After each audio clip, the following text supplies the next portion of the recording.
चलिए आइए अब हम लोग पढ़ते हैं डेथ ऑफ अ पार्टनर। इसके आगे के वीडियोस में हम लोग रिटायरमेंट तक का देखे थे। अब रिटायरमेंट आप समझ चुके हैं तो हम लोग अब पढ़ेंगे डेथ ऑफ अ पार्टनर के कंडीशन में क्या होता है। On the death of a partner the accounting treatment regarding goodwill, revaluation of assets and reassessment of liabilities, accumulated reserves and undistributed profit are similar to that of retirement of a partner। देखिए, retirement हो चाहे death हो, दोनों ही condition में आपका कोई partner जिसका retirement हो रहा है या डेथ हो रहा है वो पार्टनरशिप छोड़ रहा है। तो हम लोग को जिस तरह से रिटायरमेंट में हम लोग सीखे थे कि कैसे रिवैल्यूएशन करना है, रिजर्व कैसे बांटना है, अनडिस्ट्रीब्यूटेड प्रॉफिट कैसे एडजस्ट करना है, गुडविल कैसे एडजस्ट करना है, सेम प्रोसेस यहाँ भी रहेगा। On the death of the partner, the amount payable to him or her is paid to his or her legal representatives। मान लीजिए कोई पार्टनर का डेथ हो जाता है तो उसका जो हम लोग अमाउंट पेबल ये कैलकुलेशन निकालेंगे ये उनके लीगल रिप्रेजेंटेटिव को दिया जाएगा। जैसे मान लीजिए आपके बेटे को या आपकी बेटी को या आपके किसी फैमिली मेम्बर्स को, या अगर आप कोई कॉन्ट्रैक्ट बना के गए हैं जिसमें आपका कोई नॉमिनी है तो उनको ये पैसा दिया जाएगा। The legal representative are entitled to the following. अब जो लीगल रिप्रेजेंटेटिव है वो क्या क्या मिलेगा उनको देखिए। The amount standing to the credit of the capital account of the deceased partner.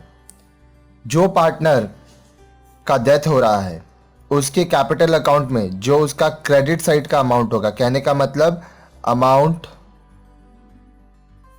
Payable जो होगा वो दिया जाएगा। Interest on capital if provided in the partnership deed up to the death of the partner. अब देखिए अगर capital में हम लोग इंटरेस्ट दे रहे हैं तो वो हम लोग को पे करना होगा। ये कौन पे करेगा? Remaining partners.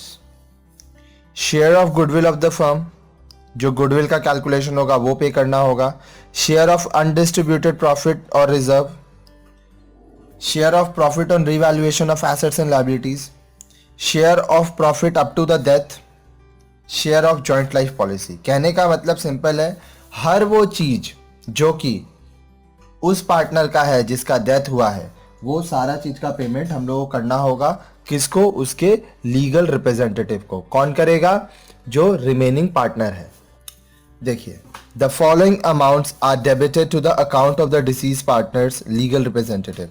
क्या क्या अमाउंट है जो डेबिटेड होगा? मतलब ये पैसा नहीं मिलेगा। ये क्रेडिट का मतलब होता है मिलना, डेबिट जो पैसा आपको नहीं मिलेगा। ड्राइंग्स डिडक्ट होगा, इंटरेस्ट ऑन ड्राइंग्स डिडक्ट होगा। कहाँ से? टोटल अमाउंट पेबल से। Share of loss on revaluation, share of loss that have awkward till the death of the partner. The above adjustments are made in the capital account of the deceased partner and then the balance in the capital account is transferred to an account opened in the name of his or her executor। देखिए इसके आगे आप जो video देखे होंगे line से हम लोग पहले रिटायरमेंट ऑफ द पार्टनर का पूरा कॉन्सेप्ट समझे थे। तो हम लोग क्या करेंगे, एक पार्टनर्स कैपिटल अकाउंट बनाएंगे। सारा कुछ एडजस्टमेंट करने के बाद हम लोग जो अमाउंट पेबल निकलेगा वो एक अकाउंट खोलेंगे एग्जीक्यूटर का और उसमें ट्रांसफ़र करेंगे। The payment of the amount of the disease partner depends on the agreement. अब देखिए जिस पार्टनर का डेथ हुआ है उसका जो अमाउंट ड्यू है वो कैसे पे करना है ये अग्रीमेंट के ऊपर डिपेंड करेगा। In the absence of an agreement, the legal representative of a deceased partner is entitled to an interest of 6% per annum on the amount due from the date of death till the date of final payment।